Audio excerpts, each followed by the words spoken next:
we walked up to the house that day that we lost my dad. Like, there was a note on the door, and it said to my mom, it said, "Tammy, like, don't let the kids come in the house." So she went inside, took the note off the door, and locked the door behind her. Sarah and I think we knew kind of subconsciously what was going on, because a number of years before that, there was one interaction actually. He gave a testimony at church where he like piped in carbon monoxide from his car and tried to take his life. And long story short, EMS ended up finding him after he was already passed out and took him to the hospital.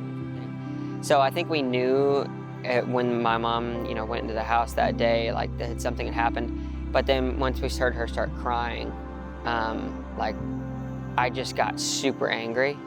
Like, we had these spindles along the edge of this porch, and I just ripped off these spindles and was just like beating stuff senselessly. Which felt really stupid. I felt like I'd lost a lot of control, but I think in the beginning, like, the way I really coped through all of that was a lot of anger.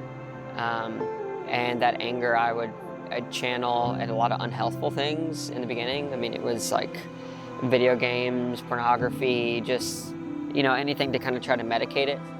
Eventually, I learned to cope with the anger in a healthy way. I turned that anger and I started doing triathlons. Another thing that encouraged me to start triathlons is the fact that I was trying to run away from boxing myself into this kind of persona. When I started this outdoor company called Sway, when we made insulated hammocks, I started to become known as the hammock guy, which is okay, and I got a little bit of notoriety from it, but I didn't want to keep doing that, and I felt like I almost had to keep doing it because that's what people were known for and that was my platform. But then COVID happened, and it provided an opportunity for me to kind of put a pause on Sway, or maybe even end it forever and dissolve it, and I did dissolve the business. After I dissolved Sway, I got really into doing triathlons and Ironmans, and it really is a lifestyle, like an endurance sport lifestyle, just because there's so many lessons to be learned. I mean, there's the physiological reasons. It feels really good to be fit, to be able to go exercise, once or twice a day at least, and be able to have your head kind of clear of all the extra junk and be able to kind of focus on what needs to be focused on for whatever reason. Exercise really does that to me. From a mental toughness standpoint, it just really teaches me how, or has taught me how to endure when you really want to quit.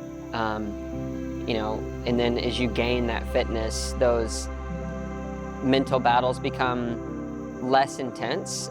You're still surmounting the same goal, but you're not having to stress as much, like in the moment where you're just like, oh, I want to quit, I want to quit, I want to quit. Like, you've built up a tolerance.